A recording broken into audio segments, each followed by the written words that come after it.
Bienvenidos de nuevo a Neutrality Studies. Hoy tenemos un invitado muy especial.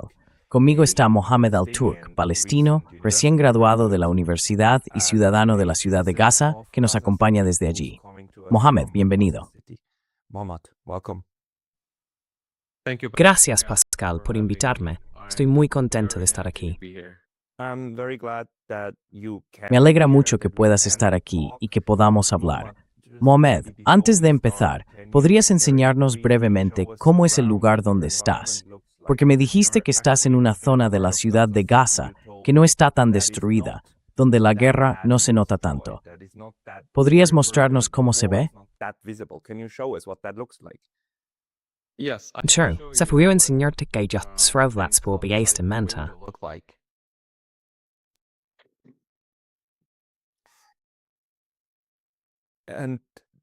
Así que este es un edificio que sigue en uso ahora mismo. Estás en una de las estructuras que aún se mantienen en pie y además tienes una conexión a Internet decente allí, ¿verdad? Sí, muchos edificios en la franja, la mayoría están prácticamente arrasados, pero los que están dañados, sí, siguen habitados. Hay gente viviendo dentro. Sí. ¿Y cómo es que? Bueno, ¿qué te pasó exactamente? ¿Podrías contarlo un poco y quizá también mezclarlo con lo que has vivido en tus estudios en la Universidad Islámica de Gaza durante estos 2 años y medio de genocidio?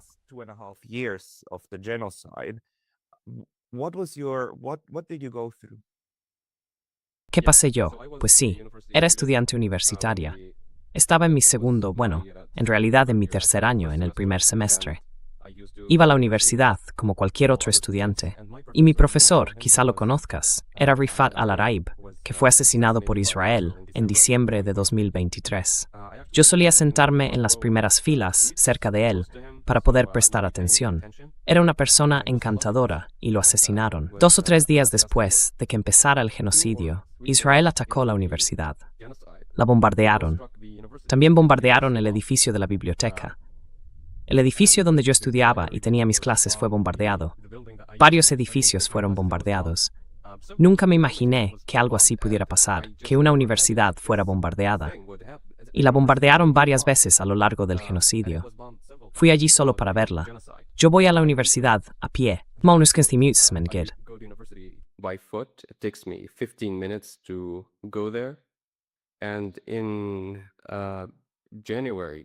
Y en enero de 2025 fue cuando entró en vigor el alto el fuego, un día antes de la investidura de Trump.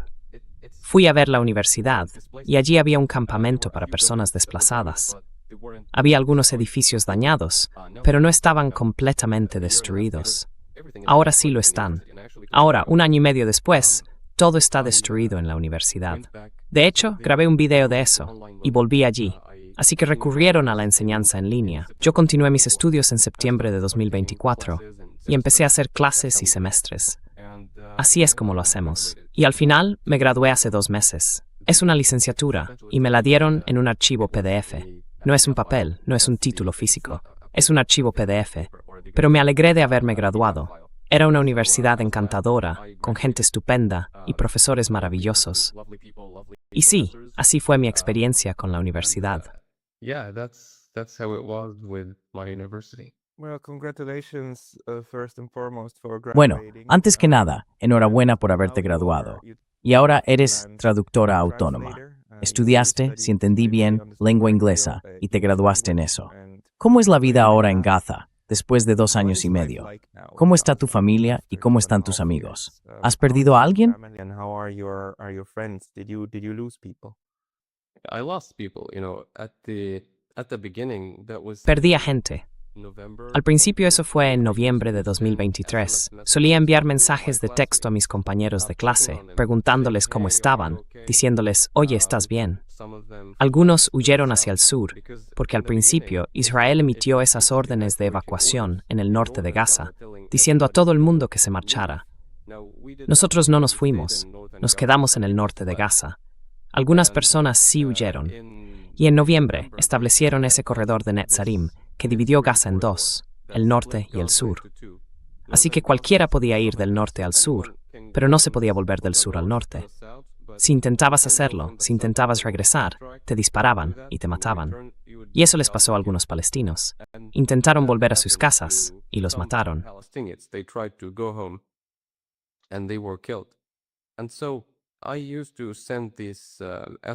Así que solía enviar esos mensajes de texto. Algunos me respondían, otros no. Más tarde descubrí que algunos de los que no me contestaron habían sido asesinados. Había un chico, se llamaba Ali. Huyó hacia el sur, a Han Yunis, y allí lo mataron. Siguió las instrucciones del ejército israelí. Le dijeron que era una zona segura, y fue allí, pero lo bombardearon y murió. Otros también fueron asesinados, pero él es el primero que me viene a la mente, porque antes del genocidio tenía una relación bastante cercana con él. Era un año mayor que yo, pero asistía a algunas de las mismas clases, y solíamos charlar y hablar. Es muy triste.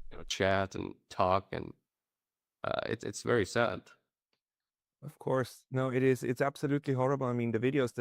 Por supuesto. No, es absolutamente horrible. Quiero decir, los vídeos que han salido de Gaza son sinceramente lo peor que he visto en toda mi vida. El nivel de muerte y destrucción, y también la forma en que esos bombardeos hicieron volar a la gente en medio de ciudades densamente pobladas, y todo eso. ¿Dónde vivíais? Quiero decir, tú y tu familia, ¿cómo transcurre la vida cotidiana? También vi un vídeo tuyo en el que se ve a la gente corriendo detrás de los camiones de agua. Así que las necesidades más básicas siguen, a día de hoy, muy alteradas, ¿verdad?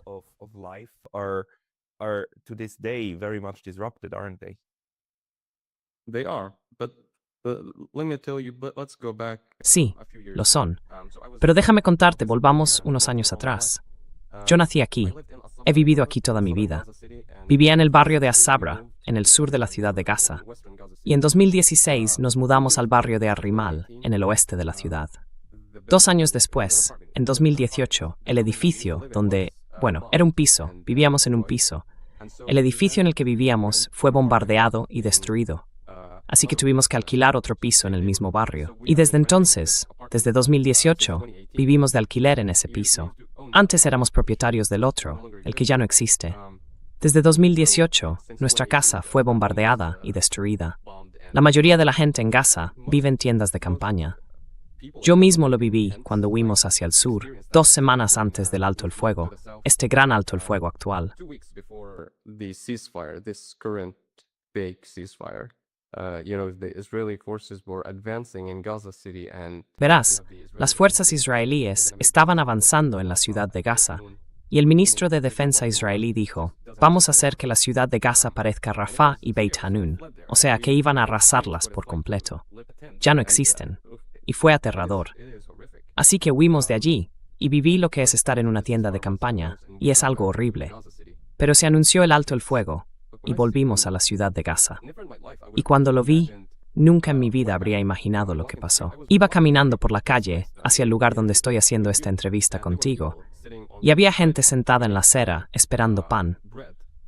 Porque lo que pasa es que llega el pan a un supermercado, un furgón o un coche que lo trae, se lo entregan al supermercado y empiezan a venderlo a un precio simbólico por 3 shekels.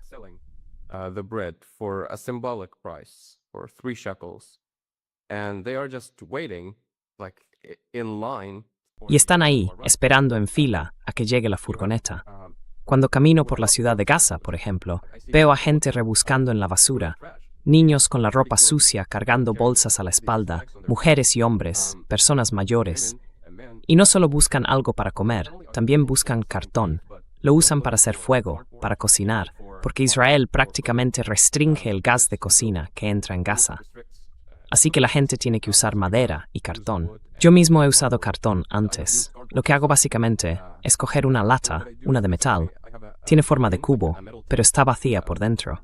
It looks like a cube, but it's empty from the inside, and so I put cardboard inside the tin. Así que meto cartón dentro de la lata y encima pongo una olla con comida como pasta, arroz o lo que sea. Debajo de la olla el cartón hace de fuego. Esa gente lo usa así. Algunos de esos chavales recogen botellas de plástico. Hay personas que no sé muy bien cómo lo hacen, pero funden el plástico y lo convierten en una especie de combustible artificial. He pasado por uno de esos sitios Está en la playa, y de allí sale humo negro. La gente está toda cubierta de negro, intentando quemar medias de nylon, botellas de plástico y cosas así, para fabricar combustible, creo. To kind of make fuel, I think. Uh, like I could just go on and on. Podría seguir hablando sin parar. Ahora mismo, todo el mundo está en una especie de modo de supervivencia, intentando salir adelante como puede. ¿Cuál es tu estimación de cuántas personas crees que han muerto en el genocidio? Porque las cifras que nos llegan son, bueno, pura conjetura en este momento, pero desde luego no son las 60 o 70 mil de las que estamos leyendo. ¿Cuál es tu impresión según lo que ves sobre el terreno? No matter tu proporción no está en Gaza. What percentage do you think is not in Gaza anymore? So the numbers from the Ministry of Health are false. Así que las cifras del Ministerio de Sanidad son falsas, porque esa gente ha perdido la capacidad de contar. Por cierto, solo cuentan los cuerpos que llegan al hospital. Así que, si matan a un palestino y su cuerpo no llega a un hospital, no cuenta. Es un genocidio. Cientos de miles de personas muertas, heridas, secuestradas o desaparecidas, lo que normalmente significa que han sido asesinadas o secuestradas por los israelíes. Es una cifra inimaginable. No sé cuál es el número exacto, pero las cifras que se ven son falsas. El número real es mucho más alto. The actual number is much higher than that. ¿Qué está pasando ahora? Quiero decir, hoy, mientras hablamos, el 19 de junio, por primera vez, creo que Estados Unidos se ha visto obligado a detener realmente una de sus ofensivas militares, la que iba dirigida contra Irán. Y estamos viendo cómo Líbano está incluido en ese acuerdo que se acaba de firmar. Y justo antes de empezar, me decías que tienes la sensación de que las cosas están empezando a cambiar. ¿Podrías hablar un poco más sobre eso? Absolutely. I'm very glad and happy that this Por supuesto, estoy muy contento y satisfecho de que este acuerdo haya entrado en vigor. Básicamente, esto es una derrota para Estados Unidos y una victoria para Irán. En mi opinión, la parte más importante del acuerdo es la retirada de las fuerzas estadounidenses de Oriente Medio. No han dicho que vayan a retirarse por completo, pero sin duda van a reducir su presencia militar. Y la presencia militar estadounidense en la región sirve sobre todo a Israel. Creo que se ha visto que Estados Unidos utilizó más interceptores para proteger a Israel de los que Israel usó por sí mismo. Así que, cuando el ejército estadounidense reduce su presencia, Israel deja de estar tan protegido como antes. Y bueno, así será, o puede que lo sea. It might be. It's not a guarantee to rethink. No es una garantía de que vayan a replantearse lo que están haciendo en Líbano y en Gaza. Ahora mismo siguen bombardeando Líbano y están intentando avanzar. Estaba leyendo las noticias antes de venir aquí. Hay enfrentamientos en el sur del país. El Ministerio de Sanidad libanés dijo que 16 personas murieron a manos de Israel durante la noche. Y también hay canales israelíes que informan de bajas entre los soldados y las fuerzas israelíes, muertos y heridos. Creo que los israelíes están furiosos por este acuerdo. Sigo algunos canales israelíes y algunos de ellos están atacando personalmente a Trump, algo que no habían hecho antes. Le están insultando. Así que esto es un desarrollo muy positivo. Me alegra mucho que haya ocurrido. Y creo que la situación está empezando a volverse en contra de Israel. I think that the tide is turning against Israel. You know, Israel depends on the US. Sabes, Israel depende de Estados Unidos. Israel no es un país normal. Si miras cómo se fundó y cómo se creó, no es un país normal. Es una entidad extranjera y depende del apoyo externo. Los aviones que tienen, los helicópteros Apache, he visto sus aviones de guerra, los aviones israelíes y los helicópteros Apache. A veces vuelan a baja altura sobre la ciudad de Gaza y van soltando bengalas. Creo que lo hacen como una demostración de fuerza. Y ese equipo que tienen, la mayoría está fabricado en Estados Unidos. Así que depende de ellos. Y se puede ver también la opinión pública hacia Israel. The public opinion towards Israel, it's at a historic all-time low.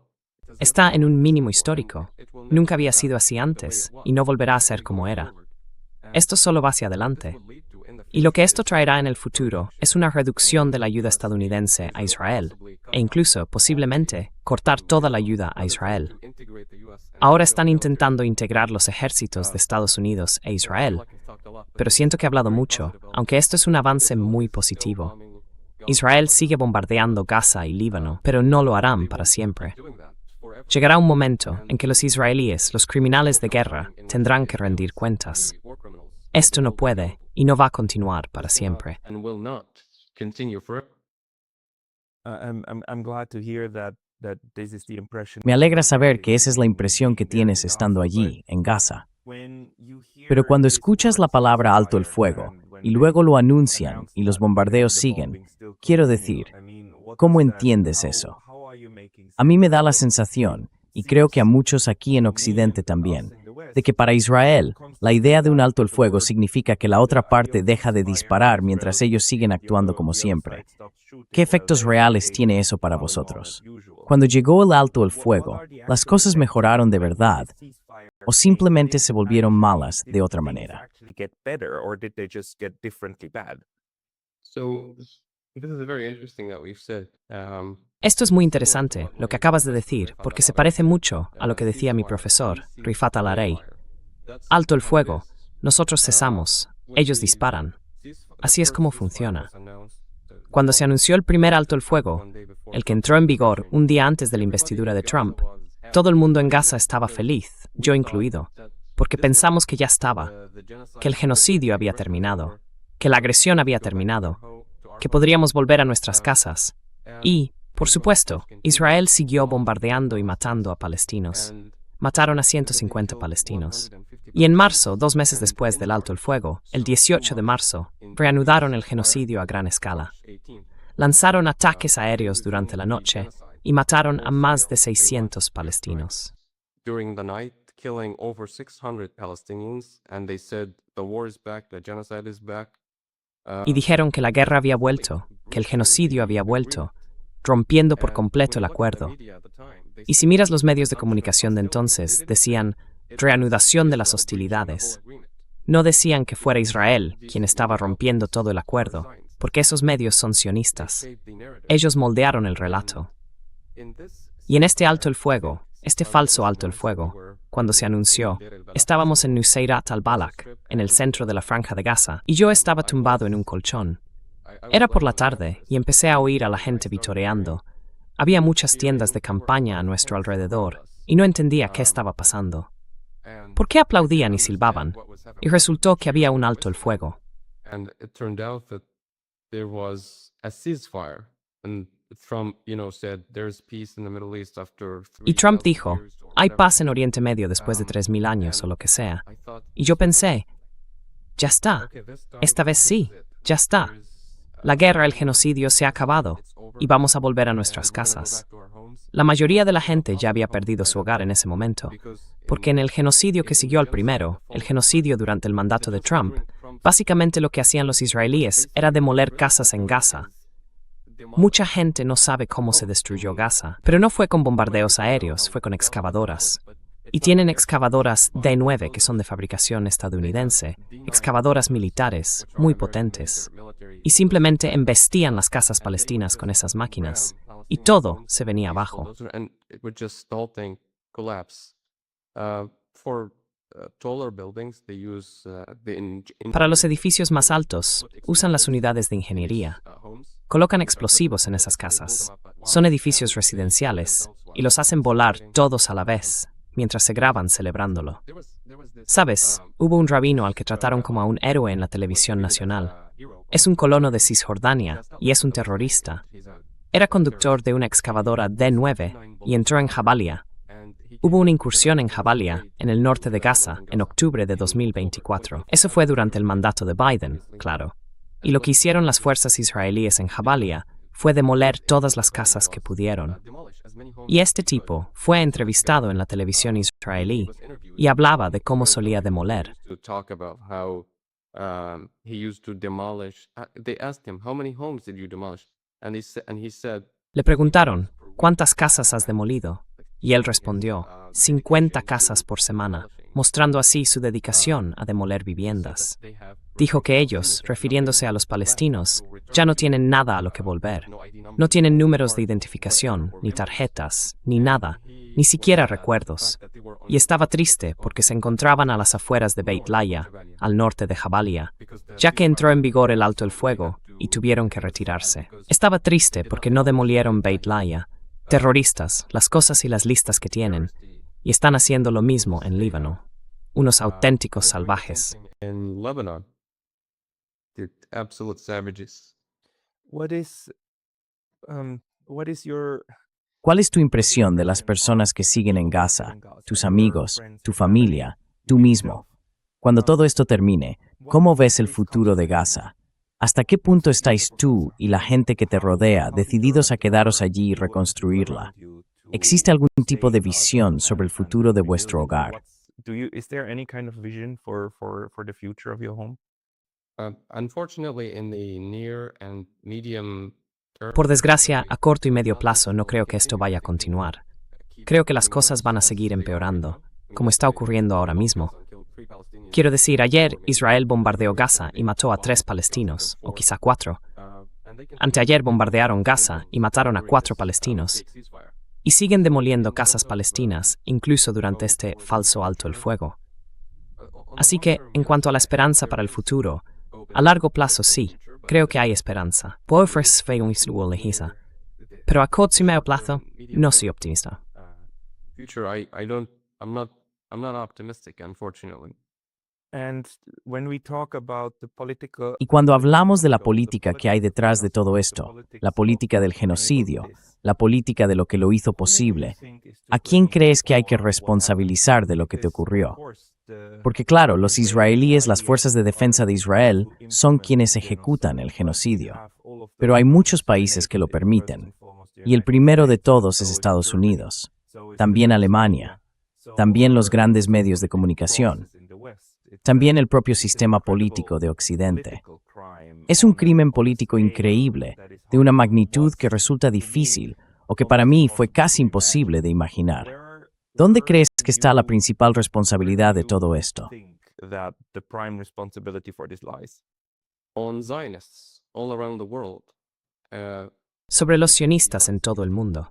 Obviamente, Israel es la entidad sionista, pero hay sionistas, sobre todo en Occidente. El lobby sionista es el más poderoso. Antes, hace unos años, si decías una palabra sobre Israel, perdías tu trabajo, te demandaban o incluso te metían en prisión. Esa gente controló el relato durante décadas. Los medios moldearon la narrativa a favor de Israel. Cuando Israel hacía algo malo, recurrían a ese discurso de ambos lados. La indoctrinación fue tan fuerte que mucha gente, especialmente en Occidente y sobre todo en Estados Unidos, llegó a pensar que tenía una especie de obligación de apoyar a Israel, de darle dinero y armas sin límite, para siempre. Así de profunda era la indoctrinación. Por eso culpo a los sionistas, a personas como, ya sabes, hay gente en el Congreso, en el Senado, Trump, Biden, muchísimos. No sé ni qué decir. I don't know what say. Of course, the extent. Sí, claro, la red sionista extendida de poder y control político dentro también de Occidente, que hace posible todo esto. Pero déjame preguntarte algo desde el otro lado. Hablamos un poco de Irán y del hecho de que Estados Unidos ganó. Y de hecho, cuando entrevisto a gente de Irán, especialmente al profesor Mohammad Marandi, él siempre señala que Irán, aunque es un país chií, apoya con mucha fuerza y está del lado de la Gaza suní. ¿Crees que la forma en que está funcionando el eje de resistencia tendrá también un impacto en los musulmanes de Asia Occidental? ¿Y cómo ves tú el efecto del Islam chií frente al Islam suní en la región en el contexto de lo que ha ocurrido? Islam within the region in the context of what happened. I'm not a theologian, but No soy teólogo, pero lo que está haciendo Israel, lo que ha estado haciendo Irán, Hezbollah y esos Ansarullah en Yemen, lo que todos ellos han estado haciendo. ¿Quién más estaba resistiendo a Israel? ¿Quién más estaba lanzando misiles y drones contra Israel? Esto es una lucha. Es el sionismo contra la humanidad. Y a esas personas que están luchando contra Israel, las respeto. y deseo que tengan más éxito en su lucha contra Israel y contra el sionismo. Yo soy suní e Irán, por supuesto, es chií, pero eso no es algo en lo que piense o que me preocupe. Es como, vale, yo soy suní, ellos son chiíes, de acuerdo, no es algo en lo que piense, es... It's not something I think about. Okay, no, that's just what I wanted to understand whether this is Vale, something no, that's on eso your era mind or justo not. lo que In that quería sense, no. entender. And Si es algo que tienes en mente o no, pero en ese caso no lo es. Y la cuestión, en realidad, es una de humanidad frente a inhumanidad. ¿Qué piensas sobre las posibilidades de futuro?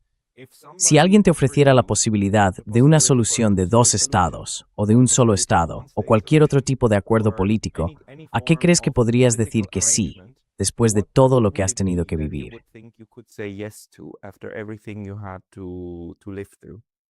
So, well, the two-state solution, that's Así que la solución de los dos estados está muerta. Lleva muerta mucho tiempo. Lo que me gustaría ver, si quieres saber la verdad, es que Israel acabe como Gaza. Sé que mucha gente no diría eso, pero Israel ha cometido el crimen de todos los crímenes. Y quiero ver cómo pierden ese apoyo. Quiero ver a Estados Unidos y en general a Occidente, que han estado apoyando a Israel. Israel no habría podido cometer este genocidio sin el respaldo de Occidente y de Estados Unidos. Las bombas que lanzan son todas estadounidenses. Los aviones, todos estadounidenses. Y quiero ver cómo pierden ese apoyo.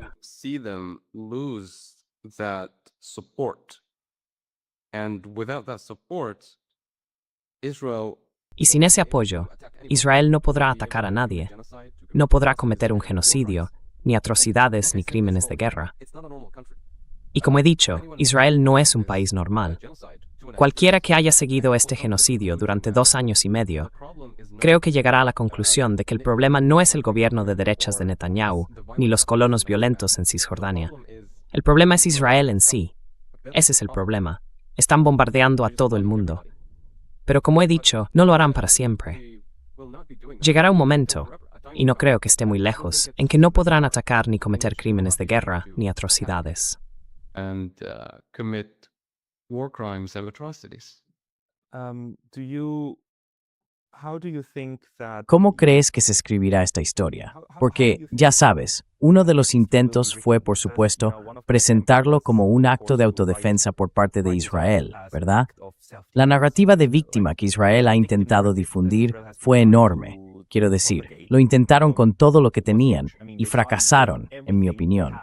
En los medios occidentales y sobre todo en el sur global, está clarísimo quién es el responsable del genocidio y quién es la víctima. Y sigo convencido de que la Corte Internacional de Justicia acabará concluyendo que se trata de un genocidio. ¿Qué crees que se escribirá sobre esta época y sobre la responsabilidad de las distintas partes? ¿Y qué esperas de la comunidad internacional respecto al futuro de Gaza? community about the future of Gaza? How history will be written ¿Cómo se escribirá la historia? about Creo que se hablará del apoyo incondicional a Israel en la comisión de este genocidio, de cómo han hecho todo lo posible por darle a Israel todo lo que necesitaba, o incluso cosas que no necesitaba. Simplemente se las dieron para que pudiera hacer lo que hizo en Gaza, en Líbano y en otros lugares.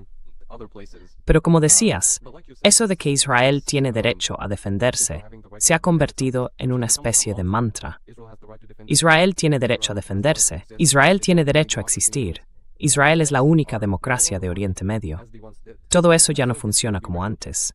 Y la historia se escribirá de la forma correcta, que esto fue un genocidio, que Israel fueron los malos, que los sionistas son los malos, que siempre lo han sido.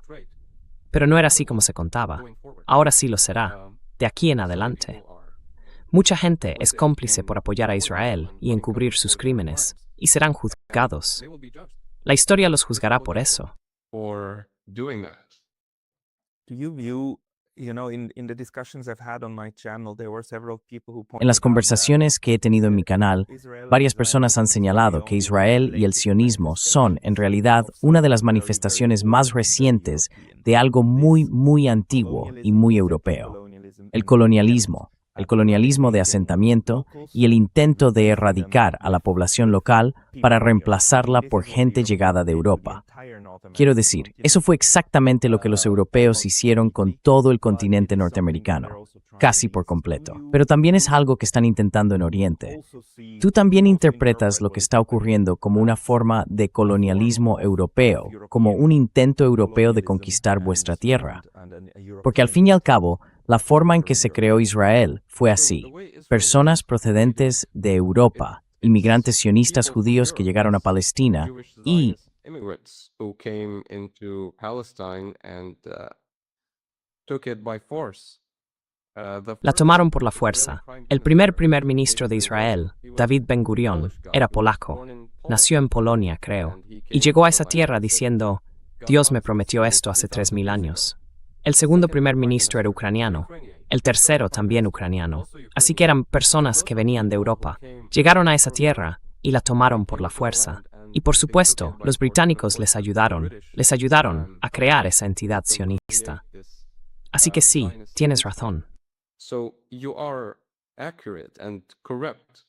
You know, I'm asking this question because verás, hago esta pregunta porque culpar a Israel, sobre todo en Europa, es una salida muy fácil. Es la carta fácil, decir algo como no, fueron esas personas violentas o un par de políticos en Israel. Pero eso sería quedarse muy corto. Todo el proyecto de Israel, el hecho de tener un Estado europeo, un puesto avanzado en Asia Occidental y hacerlo crecer con el tiempo, para mí eso refleja algo que Occidente nunca ha afrontado. El hecho de que no dejó de ser una potencia colonial, una empresa colonial, que nunca dejó realmente de intentar expandirse. Y tú estás en el extremo más visible de lo más violento, en el extremo realmente violento de todo esto. Cuando todo lo demás fracasa, se recurre al asesinato masivo, claro.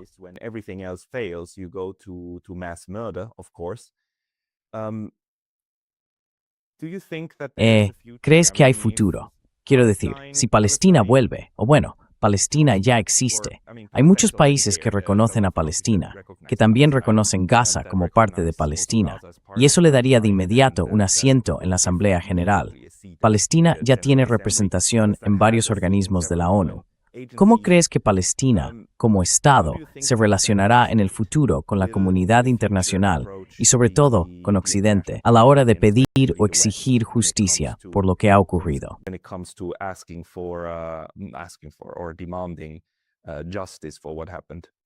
That's an interesting question.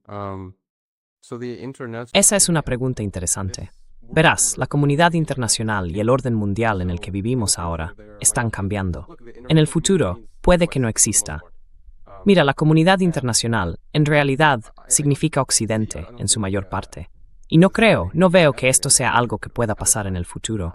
Que Palestina, o la delegación palestina, exija justicia por el genocidio. Creo que, de aquí en adelante, podríamos estar ante un orden mundial distinto. Estas cosas pueden dejar de existir, o seguir existiendo. No lo sabemos. Así que las cosas están cambiando, y no sé si eso llegará a ocurrir o no en el futuro.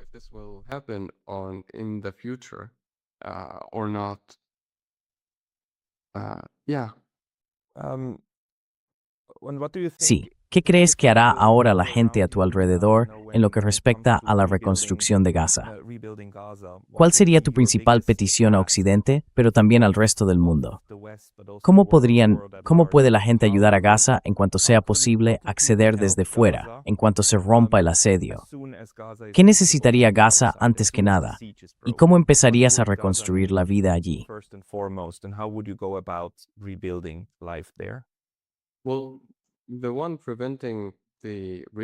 Bueno, quien está impidiendo la reconstrucción de Gaza es Israel. Así que lo primero sería levantar el bloqueo. Algunas personas me han hecho esa pregunta: ¿cómo apoyar a Gaza? Y en mi opinión, creo que la forma de hacerlo es apoyar, y esto es solo mi opinión, a los medios de comunicación y a los creadores de contenido que se enfrentan a la propaganda sionista, a la gente que hace trabajo de investigación sobre Israel, sobre lo que está haciendo Israel, a quienes se dedican a eso. Así esas personas tendrían más público, más alcance y más influencia, y podrían tener un impacto real, lograr que el apoyo a Israel disminuya, que se reduzca, y ojalá acabar con todo apoyo a Israel en cada país. Por ejemplo, está Anthony Aguilar, el denunciante de GHF. He visto varias de sus entrevistas. Es una persona increíble y le escribí por Instagram hace unos meses. And I messaged him on Instagram a few months ago. I told him, hey, I'm from Gaza and I have Le dije, oye, soy de Gaza, he visto tus entrevistas y quiero darte las gracias por alzar la voz. Y él me respondió con un emoji de corazón. Así que alguien como él, creo que mucha gente lo conoce su historia, sabe lo que vio y lo que vivió en esas trampas mortales de GHF. Esa persona ha sido influyente, ha tenido un impacto. Quizá conozcas al que lleva el rastreador de iPac, el que hace los gráficos rojos y verdes. Quiero decir, ha sido eficaz, creo. Así que esas personas, esos medios, creo que deberían recibir apoyo. Su trabajo debería tener apoyo. Y esta es, creo, mi manera de apoyar a Gaza. I think my way to support Gaza. So, in your Entonces, view, según tu punto de vista, primero hay que romper la propaganda para poder después desmontar el sistema genocida de violencia. ¿Esa es la secuencia que estás viendo? Is that the sequence that you're seeing? Sí. Mm. Again, I mean, Tú eres, claro, más joven que yo, pero los dos venimos de una época en la que al menos yo pensaba, este tipo de violencia masiva ya había terminado o no era posible, precisamente por la existencia de los medios de comunicación. Pero resulta que los medios son en realidad el factor que lo hace posible. Así que creo que tienes toda la razón. Y si el genocidio de Gaza demuestra algo, es que debemos estar muy atentos al tipo de información que circula y que intenta adormecernos, haciéndonos cómplices de crímenes como el que tú estás viviendo.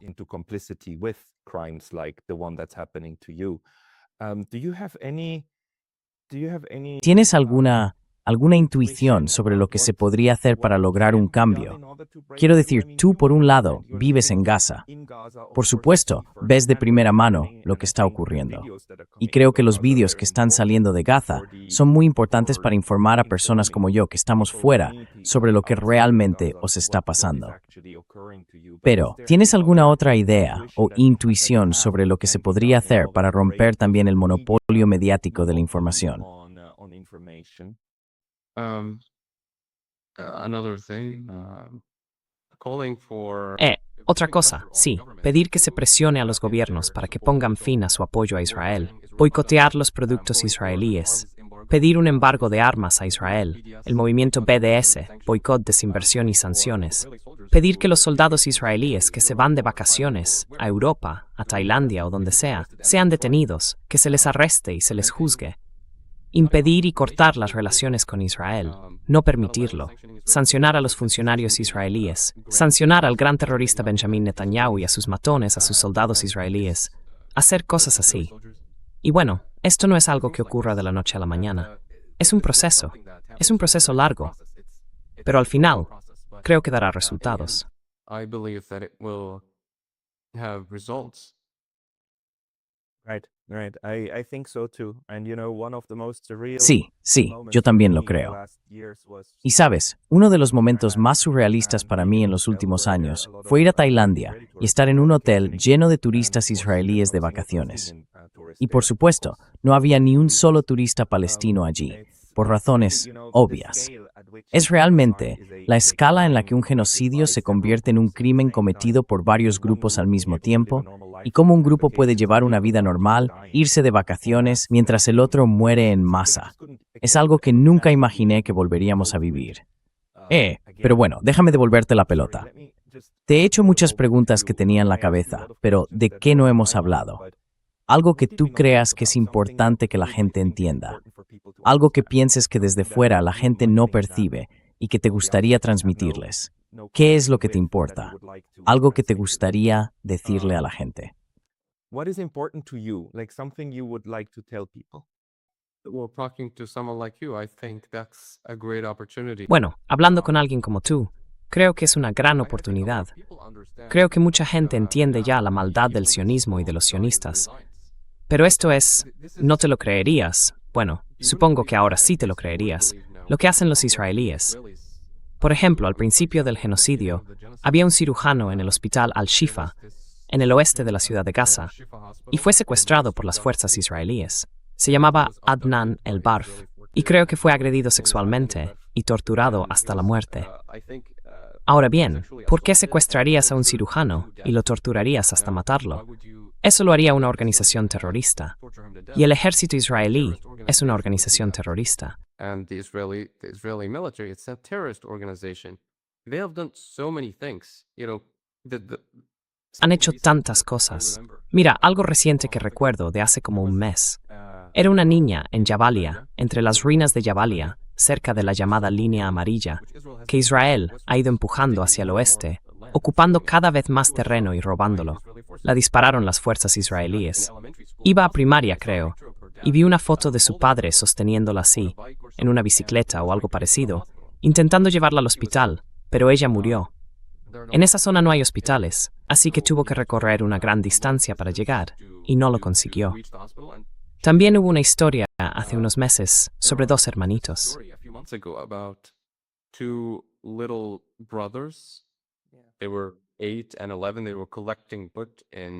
Tenían 8 y 11 años. Estaban recogiendo leña en Gaza y fueron alcanzados por un ataque con dron de Israel. El ejército israelí dijo en X que había 2 sospechosos realizando actividades sospechosas y que los bombardearon para eliminar la amenaza o lo que fuera. Pero eran 2 niños, de 8 y 11 años. Esa era su edad. Y hay incontables historias así. Recuerdo una niña que tenía una enfermedad crónica y necesitaba salir de Gaza para recibir tratamiento médico. No podía tratarse aquí, y después murió. Estaba enferma y murió. No pudo salir, no se recuperó. Murió, y al mes sus padres recibieron un mensaje diciendo que su evacuación había sido aprobada. Así que la conclusión es que el sionismo es una ideología vil, satánica y demoníaca. No se puede razonar con el sionismo. El sionismo tiene que ser destruido. Esa es la verdad.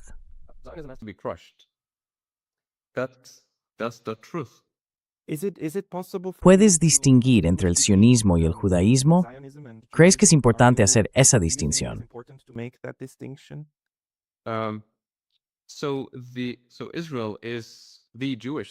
Israel es el Estado judío, y la mayoría de las personas que cometen esos crímenes son judías. Para mucha gente fuera, parece que ser judío te da un cheque en blanco para hacer lo que quieras. Yo estoy en contra del genocidio. Estoy en contra del sionismo. Da igual si el sionista es judío o no, se le juzga por sus actos. Así que, si eres judío y cometes un crimen, eres una mala persona. Eres malo. Pero para otros, no. Eso sería antisemita si lo dices. Así que, sea o no Israel un Estado judío, sigue siendo una ocupación. Que sean judíos no cambia eso. No tengo miedo de decir que son judíos, porque lo son. Pero la razón por la que estoy en contra de ellos es porque son sionistas.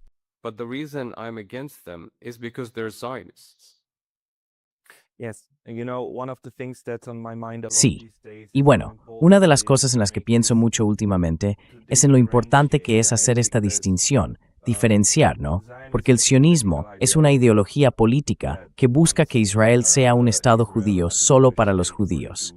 Mientras tanto, hay muchos judíos que no quieren eso, muchos que lo rechazan y que no desean un Estado judío en absoluto.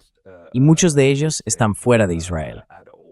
Luego están los cristianos, que también son sionistas, y ellos también quieren ese Estado judío, pero no porque quieran un hogar para los judíos, sino porque creen que así se cumplirán los tiempos del fin. Así que en realidad hay más sionistas cristianos que sionistas judíos.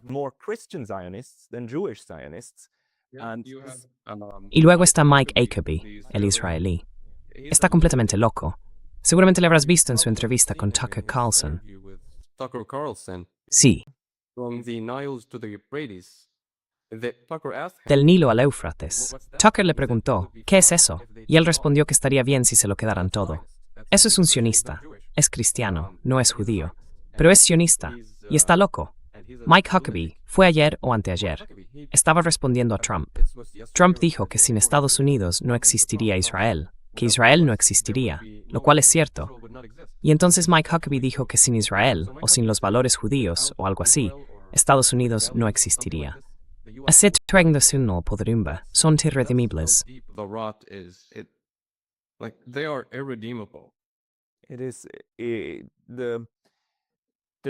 Es el nivel al que llega el sionismo, las personas que creen en el sionismo, que forman parte de ese proyecto político, la forma en que eso llega a imponerse incluso sobre ideales nacionalistas, como ya sabes, ser ciudadano estadounidense o embajador de Estados Unidos, ponerse del lado de su propio país.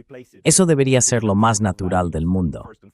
Pero el sionismo consigue anularlo y sustituirlo por un conjunto de valores completamente distinto, donde lo primero es la lealtad a Israel como proyecto político.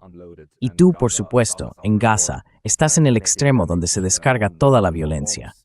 Gaza ha sufrido más daño cinético, quiero decir, más bombas, más kilos de TNT que Hiroshima y Nagasaki juntas. Quizá, para terminar esta entrevista, si hay algo más que te gustaría que la gente supiera, ¿podrías compartirlo con nosotros? O tal vez, ¿cuáles son tus esperanzas para el futuro? My hope is for the occupation Mi esperanza es que la ocupación termine, que Gaza se reconstruya, que vuelva a ser como era antes. Y quiero que la gente de fuera, como ya dije, actúe y tenga un impacto, que sea eficaz frente al apoyo que sus gobiernos dan a Israel. Como dije, es un proceso largo. No ocurre de la noche a la mañana, pero hay que hacerlo.